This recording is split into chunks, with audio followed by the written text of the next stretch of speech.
नमस्कार, आप देख रहे हैं कंज्यूमर अड्डा और आपके साथ मैं हूं विपिन भट्ट। ट्रंप है कि मानते नहीं, देश दुनिया पर उनके कमेंट थमने का नाम नहीं लेते हैं, लेकिन कई बार उनसे हटकर भी वो ऐसा कुछ कर देते हैं या बोल देते हैं जो होता तो बेतुका ही है, लेकिन उससे पूरी दुनिया में सनसनी फैल जाती है।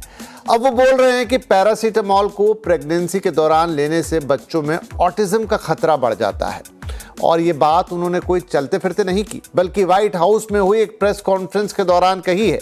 उन्होंने कहा है कि एसिटामिनोफेन या फिर टाइलेनॉल, जी हाँ, इसी नाम से अमेरिका में पैरासीटामोल को जाना जाता है, एक अच्छी दवा नहीं है और इसका विरोध करने की भी बात उन्होंने कह डाली। इसके बाद अमेरिका के स्वास्थ्य मंत्री रॉबर्ट एफ कैनेडी जूनियर और अन्य अधिकारियों ने FDA को निर्देश दिया कि दवा पर चेतावनी का लेबल लगाया जाए और जागरूकता का अभियान भी चलाया जाए। लेकिन अब इस बात का पूरी दुनिया में विरोध हो रहा है, क्योंकि वैज्ञानिक समुदाय ट्रंप की इस बात से सहमत नहीं है। दुनिया भर में किए गए कई अध्ययनों में पैरासीटामोल और ऑटिज्म के बीच कोई सीधा संबंध नहीं पाया गया है। यहाँ तक कि अमेरिकी FDA तक बोल रहा है कि संबंध हो तो सकता है, पर इसका कोई साफ सबूत मौजूद नहीं है। WHO, यूरोपियन कमीशन, ब्रिटेन के हेल्थ रेगुलेटर और अमेरिकन साइकेट्रिक एसोसिएशन ने तो इस दावे को पूरी तरह से खारिज किया है और कहा है कि यह गर्भवती महिलाओं के स्वास्थ्य को खतरे में डाल सकता है, क्योंकि बुखार या दर्द का इलाज न करना भी हानिकारक है। इस वक्त सोशल मीडिया पर #ट्रम्प टाइलेनॉल और #पैरासीटामोल ऑटिज्म जैसे हैशटैग्स ट्रेंड कर रहे हैं, जहां दुनिया भर से डॉक्टर, वैज्ञानिक और यूजर्स इसे खतरनाक और गलत जानकारी बता रहे हैं। जिन दर्शकों को ऑटिज्म के बारे में नहीं पता है, उनकी जानकारी के लिए बता दें कि ऑटिज्म एक तरीके का न्यूरोलॉजिकल डिसऑर्डर होता है, जिसमें जन्म लेने के बाद बच्चे का विकास सामान्य नहीं होता, या कहें कि जिसे हम सामान्य मानते हैं वैसा नहीं होता, और ये स्थिति पूरी जिंदगी भी बनी रह सकती है। हाल ही में आई फिल्म सितारे ज़मीन पर ऑटिज्म स्पेक्ट्रम डिसऑर्डर पर ही बनाई गई है, तो जिन लोगों ने वो फिल्म देखी है वो शायद इसे कोरिलेट कर पाएं। और मैं समझता हूं कि पैरासीटामोल को सब जानते हैं, वो दवाई जो आम बुखार में हम सब लेते हैं। जेनेरिक नाम है पैरासीटामोल, कई और नामों से बाजार में बिकती है, लेकिन सबसे सामान्य दवाई जो बदन दर्द, बुखार में सबको दी जाती है। लेकिन ट्रंप यहाँ कह रहे हैं कि इससे ऑटिज्म का खतरा है अगर ये गर्भवती महिलाओं को दी जाए। चलिए, पूरी दुनिया में इसका विरोध हो रहा है, इसे गलत जानकारी बताया जा रहा है, लेकिन भारत में मेडिकल कम्युनिटी का इस पर क्या टेक है, उनका क्या कहना है, ये जानने की आज कोशिश होगी। हमारे साथ कार्यक्रम में शामिल हो रहे हैं एम्स में सेंटर फॉर कम्युनिटी मेडिसिन में प्रोफेसर डॉक्टर संजय के रॉय और इंद्रप्रस्थ अपोलो हॉस्पिटल में ऑब्स्टेट्रिक्स और गायनेकोलॉजी डिपार्टमेंट की सीनियर कंसल्टेंट डॉक्टर नीलम सूरी। आप दोनों का ही बहुत बहुत स्वागत है। तो डॉक्टर रॉय, सीधा सवाल यही कि जो जनाब डोनाल्ड ट्रंप कह रहे हैं, उनकी बात में कितना दम है, और पूरी दुनिया तो विरोध कर रही है, भारत की इस पर क्या राय है? देखिए, पैरासीटामोल को जो यूज किया जाता है पूरी दुनिया में, जो है शायद सबसे ज्यादा यूज जो है ओवर द काउंटर ड्रग जो है, दुनिया में हर जगह सारी ड्रग्स नहीं मिलती। ओवर द काउंटर ड्रग ये है, दुनिया में सबसे ज्यादा यूज किया जाता है दो पर्पज में। एक तो एनाल्जेसिक, दर्द निवारक के रूप में यूज किया जाता है, और एंटीपायरेटिक मतलब बुखार, टेम्परेचर को कम करने में यूज किया जाता है पूरी दुनिया में। और one of the safest medicine कहते हैं। जैसे किसी को अगर डेंगू हो जाता है, डेंगू भी लगभग 100 से ज्यादा देश में इस समय फैला हुआ है, तो हम कहते हैं कोई दवा मत लो, सिर्फ पैरासीटामोल लो, क्योंकि बाकी दवा से ब्लीडिंग का खतरा बढ़ सकता है। तो ये सारी ड्रग्स के कुछ ना कुछ साइड इफेक्ट हो सकते हैं, लेकिन मॉडर्न मेडिसिन में हम तभी कहते हैं किसी भी बात को जब उसके लिए पूरी तरीके से एविडेंस होता है, चाहे वो पैरासीटामोल हो या कोई भी ड्रग हो। अगर एविडेंस है तो डेफिनेटली हम कहेंगे कि है। क्या ऑटिज्म का और पैरासीटामोल का कोई एविडेंस है? साइंटिफिक एविडेंस की मैं बात कर रहा हूं। जितने स्टडीज हुए हैं अभी तक किसी ने डिमॉन्स्ट्रेट नहीं किया है कि ऑटिज्म का जो है कोई एसोसिएशन भी है।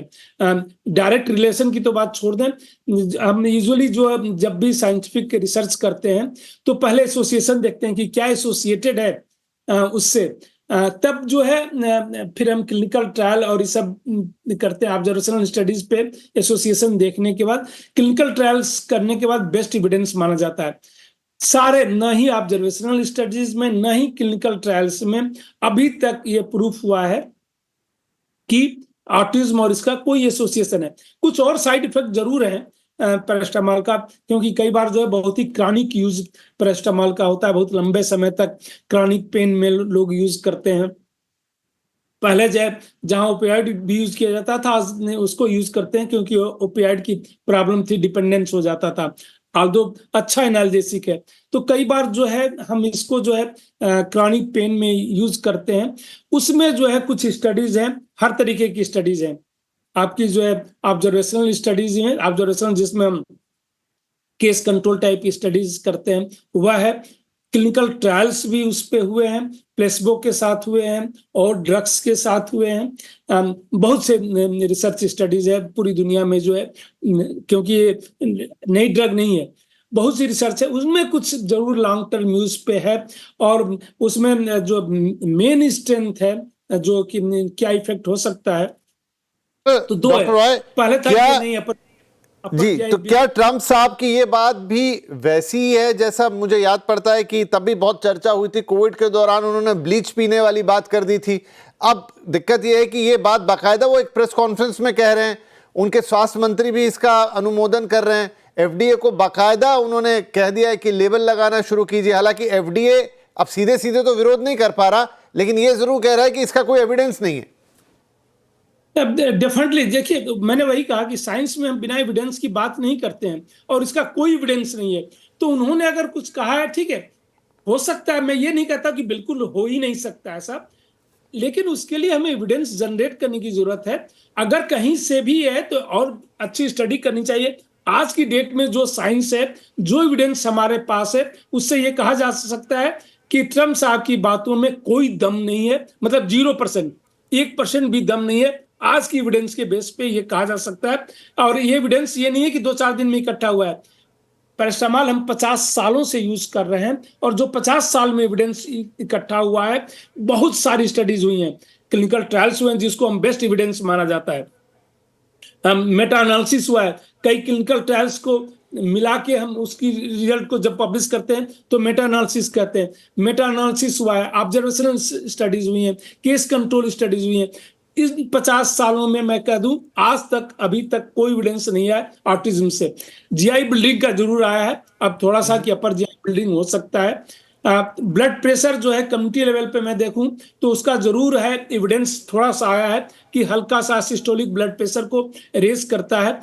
नेफ्रोटॉक्सिक, किडनी के लिए थोड़ा अगर लॉन्ग टर्म यूज करते हैं तो टॉक्सिक हो सकता है, ज्यादा क्रॉनिक यूज और ज्यादा डोज में तो डोज डिपेंडेंट है उसका। और थोड़ा सा हिपेटोटॉक्सिक है मैं लीवर के लिए। ये सब जो एविडेंस है, बट ऑटिज्म का अभी तक जो है, और वो भी लॉन्ग टर्म यूज पे है, कि क्रॉनिक पेन में लोग डेली यूज कर रहे हैं, लॉन्ग टर्म महीनों सालों तक खा रहे हैं। ऐसे तो हर दवा, ऐसे तो मेरे ख्याल से डॉक्टर साहब दुनिया में कोई ऐसी दवा होगी ही नहीं जिसका कोई छोटा मोटा साइड इफेक्ट, या अगर आप उसको बिल्कुल एक अब्यूज करें या मिसयूज करें तो वो आपको किसी तरह से हानि ना पहुंचाए। डॉक्टर नीलम भी आई थिंक हमारे साथ जुड़ गई हैं, तो डॉक्टर नीलम आपका भी स्वागत है। और देखिए WHO हो गया, यूके का जो ड्रग रेगुलेटर है वो हो गया, यूरोपियन कमीशन हो गया, ये सब सिरे से ट्रम्प साहब की इस बात को खारिज कर रहे हैं।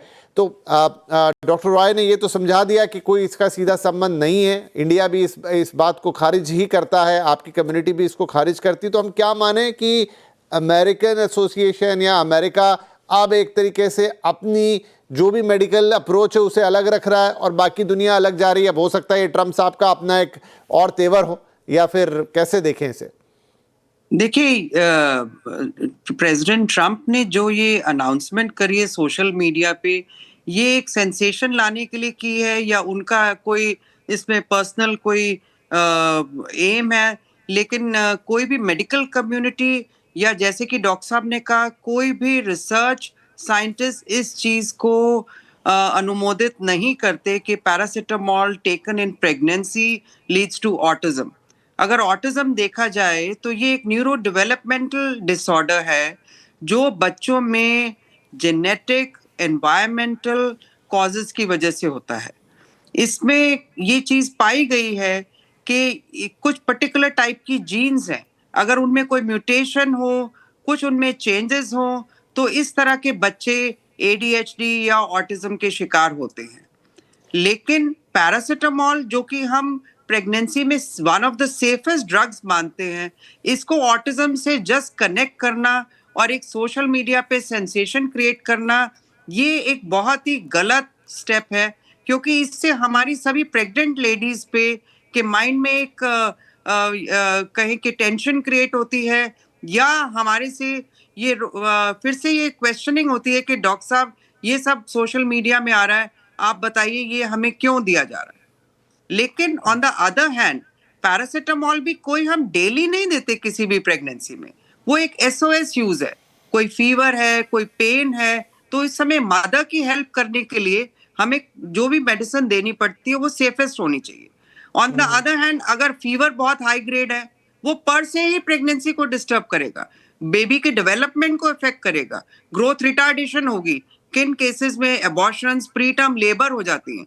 तो हम जस्ट एक ट्रम्प साहब की बात मानते हुए कि जी वो पैरासिटामोल ये ADHD ना कर दे या ऑटिज्म ना कर दे, हम अपनी मदर्स को हेल्प ना करें, ऐसा नहीं है।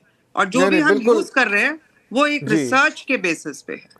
कई वैज्ञानिक या डॉक्टर्स अराउंड द वर्ल्ड यही कह रहे हैं कि सिर्फ इस बात को सुन के हम जो महिलाएं हैं गर्भवती, उनको पैरासिटामोल ना देके उन्हें दर्द में नहीं छोड़ सकते, उसके ज्यादा खराब कॉन्सिक्वेंसेस हो जाएंगे। एग्जैक्टली। तो डॉक्टर नीलम एक दावा वो और कर रहे हैं, मैं ये कहीं पढ़ रहा हूं कि ल्यूकोवोरिन, जो कि बेसिकली कैंसर की दवा है, वो कह रहे हैं कि ये ऑटिज्म का संभावित इलाज हो सकता है। लेकिन APA जो कह रहा है कि वो कह रहा है कि नहीं भाई ये मत कहिए, क्योंकि इसको मानने के लिए कई सालों की रिसर्च चाहिए और ऐसे दावे मत कीजिए। जी, वो एक बहुत ही रिस्पॉन्सिबल पोजीशन में है, और उनकी कही हुई बात आप देख सकते हैं कि किस तरह से सेंसेशन क्रिएट कर रही है। तो it is as a responsible and intelligent person, before taking any step या टॉकिंग समथिंग, एक उनको एक अपना साइंटिफिक या रिसर्च गाइडलाइन से ये उनको सलाह लेनी है, बहुत जरूरी है। ऑन द अदर हैंड मैं ये बताना चाहती हूँ कि कुछ ड्रग्स हैं जो ऑटिज्म क्रिएट कर सकती है, जैसे एपिलेप्टिक मदर्स में अगर वैल्प्रोइक एसिड चल रहा है, या कुछ उनको फिट्स की दवाई चल रही है, जिससे कि कुछ एपिजेनेटिक फैक्टर्स भी होते हैं, जिससे कि जो ब्रेन के केमिकल्स के चेंज होने से वो नर्व डेवलपमेंट में अफेक्ट करते हैं। बट सीधा टाइलेनॉल या पैरासिटामोल को ऑटिज्म से कनेक्ट करना, ये बिल्कुल मेडिकल कम्युनिटी में एक्सेप्टेबल नहीं है।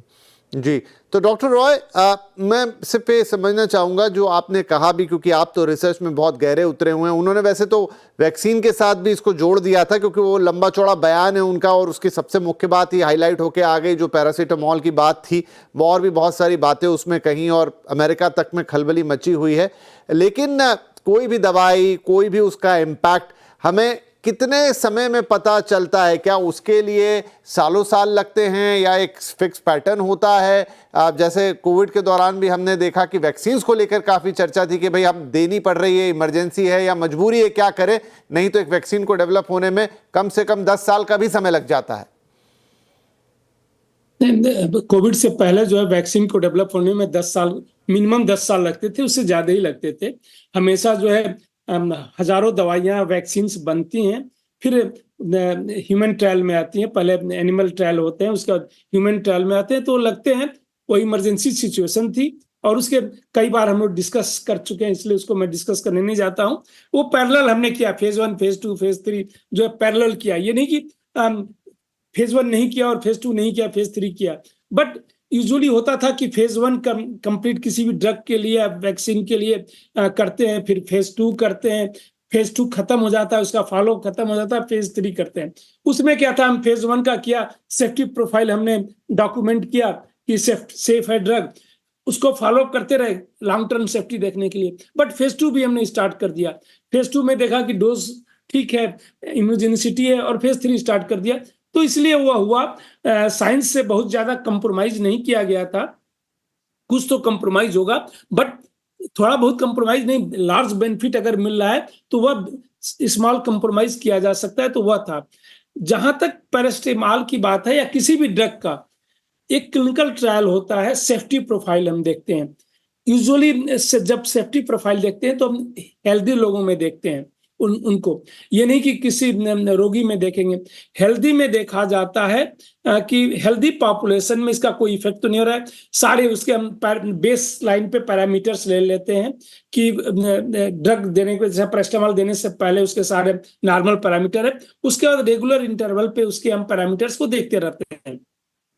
लेकिन ये जो ऑटिज्म की बात हो रही है, यह प्रेग्नेंट लेडी में, यूजुअली प्रेग्नेंट लेडी पे हम क्लिनिकल ट्रायल नहीं करते हैं, एविडेंस जनरेट करते हैं, उस बेसिस पे ही देते हैं। और अभी जो है, चूंकि प्रेग्नेंट लेडी को भी हम ये देते हैं पैरास्टामोल, तो एविडेंस जनरेट किया जा सकता है कि ऑलरेडी एक ग्रुप है जो पैरास्टामोल ले रहा है, दूसरा ग्रुप है तो पैरास्टामोल नहीं ले रहा है, तो इस पे एविडेंस को जनरेट किया जा सकता है। नहीं, इनफैक्ट आपने जो शुरू में बोला भी था ना डॉक्टर रॉय की बहुत सारी, तो एक मैंने पढ़ा कि कहीं स्वीडन में 24 लाख डिलीवरीज पर बाकायदा इसका ट्रायल हुआ है। 24 लाख बहुत बड़ा नंबर है, जहां पैरासीटामोल और ऑटिज्म के बीच में जो कोरिलेशन की कभी कोई बात आई होगी तो उन्होंने इस पर काम किया, कई सालों तक काम किया और उन्होंने इसमें कुछ भी नहीं पाया। मुझे क्विकली छोटा सा ब्रेक लेना होगा, लेकिन ब्रेक से आएंगे तो और थोड़ा इस चीज को समझेंगे, और अगर किसी के मन में कोई डर या शंका हो तो अपने दोनों एक्सपर्ट डॉक्टर से उसको यहीं के यहीं दूर करके खत्म करेंगे। एक छोटा सा ब्रेक के बाद बातचीत जारी रहेगी। पैरासीटामोल और ट्रंप के बेतुके बोल, क्योंकि अमेरिकी राष्ट्रपति ने कहा है कि पैरासीटामोल को गर्भवती महिलाओं को ना दिया जाए क्योंकि उससे ऑटिज्म का खतरा होता है। ऑटिज्म यानी एक ऐसी बीमारी जिसमें बच्चे के मानसिक विकास को लेकर चिंताएं हो जाती हैं। जब वो होता है तो उसके बाद उसका डेवलपमेंट सामान्य बच्चों की तरह नहीं है, जैसा मैंने शुरू में भी कहा कि जिसे हम सामान्य मानते हैं उस तरीके से नहीं होता, और ये स्थिति ज़िंदगी भर बनी रह सकती है। हमारे एक्सपर्ट पैनल से हम लगातार बात कर रहे हैं, अभी तक तो यही सार निकल कर आया कि ऐसी कोई दिक्कत नहीं है। डॉक्टर नीलम, आपने सही कहा कि एक ऐसी खबर दुनिया भर में खलबली मचा सकती है।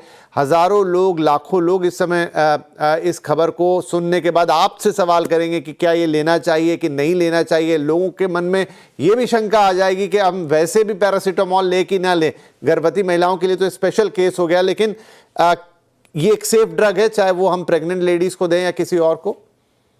इन सोशल मीडिया खबरों का बहुत ही असर हमारे पेशेंट्स पे होता है, क्योंकि कई बार हम लोग प्रिस्क्राइब भी कर देते हैं कि आपको इतना हाई ग्रेड फीवर है, कहीं आपको कुछ फीवर की वजह से बेबी के डेवलपमेंट में प्रॉब्लम ना हो जाए। लेकिन पेशेंट्स, क्योंकि ये सोशल मीडिया में आ रहा है, ये गूगल में आ रहा है, इसलिए मैंने खाई नहीं, इसलिए मैंने ये नहीं किया, उसकी वजह से उनके हाई ग्रेड फीवर्स की वजह से बेबी पे गलत इम्पैक्ट भी पड़ता है। तो ये दोनों तरफ की बात है। पेशेंट्स को हमारी ओर से करेक्ट पर्सपेक्टिव तो मिलता है, बट सोशल मीडिया की खबरों का भी बहुत उनकी मानसिकता पे असर पड़ता है। इसलिए हमारा मेडिकल कम्युनिटी का ये कहना है कि जो लोग ऐसी रिस्पॉन्सिबल पोजीशंस में हैं, जो ऐसे इन पोजीशंस पे जो इस तरह के जो बयान है, उनको सोच समझ के देने चाहिए। ये मेरा मानना है। जी डॉक्टर संजय, आप भी यही कहेंगे कि ट्रम्प साहब को ऐसी बातों से बचना चाहिए, खास तौर पे जिसकी जानकारी उन्हें सीधी नहीं है। चलिए वो एक ग्लोबल पॉलिटिकल चीज़ों पर कमेंट करते रहते हैं दिन रात, अलग बात है, लेकिन दवाइयाँ और ये सारी चीज़ें जो कि बहुत सीरियस मैटर है, उस पर उन्हें कम से कम अपने FDA से पहले कंसल्ट कर लेना चाहिए। अब ट्रम्प साहब के बारे में क्या बातें करूं, वो हर चीज के एक्सपर्ट अपने आप को समझते हैं। बहुत सी चीजों के बारे में शायद एक्सपर्ट भी अपनी ओपिनियन नहीं दे पाते हैं जैसे वो दे रहे हैं, तो इसलिए जो है साइंटिफिक कमेटी जो है उसको बहुत महत्व नहीं देती है इस टाइप के बयानों को, क्योंकि साइंस जो है सिर्फ एविडेंस से चलता है और एविडेंस नहीं है। आप जिस स्वीडन वाली स्टडी की बात कर रहे थे, वो भी उस स्टडी को भी मैंने पढ़ी हुई है। वो स्टडी 24 लाख जो बच्चे पैदा हुए थे स्वीडन में, क्योंकि वहां जो है अच्छा मैनेज करते हैं रिकॉर्ड को, जो है कंप्यूटराइज मैनेज रखते हैं। तो 1995 से लेके 2019 तक करीब 24 लाख बच्चे पैदा हुए थे। उनमें उन सिबलिंग को देखा सेम 2 बच्चों में कि एक में मदर ने पैरास्टामोल ली थी, दूसरे में नहीं थी, तो क्या, और दोनों को कंपेयर किया गया। तो क्लिनिकल ट्रायल तो नहीं था, बट रिजल्ट जो है इतने 24 लाख बच्चों में जो है एक अच्छा, इसको ऑब्जर्वेशनल स्टडी कहा जा सकता है। जी, में जो है उन्होंने कोई एसोसिएशन नहीं पाया। इसी के लिए नहीं, और भी हमें न्यूरो डेवलपमेंटल डिसऑर्डर होते हैं, जैसे अटेंशन डेफिसिट डिसऑर्डर होता है, ये सब जो है सो किसी का भी जो है कोई संबंध नहीं पाया गया। करीब 2 लाख बच्चे ऐसे थे जो प्रेगनेंसी में जिनकी मां ने उन 24 लाख से में ये लिया था, 1,84,000 के पास, स्लाइटली। तो कुल मिला के डॉक्टर साहब आप दोनों, लिया था, क्योंकि मेरा समय अब समाप्त होने आया, तो आप दोनों की ही ये राय तो है कि कोई दिक्कत वाली बात नहीं है पैरासीटामोल के साथ, और प्रेगनेंसी में खासतौर पे चूंकि उसी संदर्भ में बात हुई है, डॉक्टर की सलाह से ही सारी दवाइयां दी जाती हैं, कोई मन से तो लेगा नहीं इस कंडीशन में। लेकिन जहां तक पैरासीटामोल की बात है, प्रेगनेंसी में वो पूरी तरह से सेफ है, और इंडिया भी रेस्ट ऑफ द वर्ल्ड जैसे एक्सेप्ट अमेरिका और उनके प्रेसिडेंट ये मान रहा है, चाहे वो WHO ने कहा हो, चाहे अमेरिका यूरोपियन यूनियन ने कहा है, या अन्य बड़ी संस्थाओं ने कहा है कि पैरासीटामोल पूरी तरह से सेफ है, और ये जानकारी गलत है कि उसके सेवन से ऑटिज्म हो जाएगा या उसका खतरा बढ़ जाएगा। बहुत बहुत धन्यवाद डॉक्टर नीलम, डॉक्टर संजय, क्योंकि ये एक साफ जानकारी दर्शकों तक पहुंचानी बहुत ज़रूरी थी। और फिर हम ये कहेंगे कि कुछ भी ऑनलाइन, सोशल मीडिया या कहीं भी या खबरों में पढ़ने के पहले, खास तौर पे मेडिकल से जुड़ी हुई कोई बातें, अपने डॉक्टर से संपर्क करें और फिर ही उसे माने या उस पर कोई रिएक्शन करें। बहुत बहुत धन्यवाद आप सबका भी कार्यक्रम देखने के लिए। नमस्कार।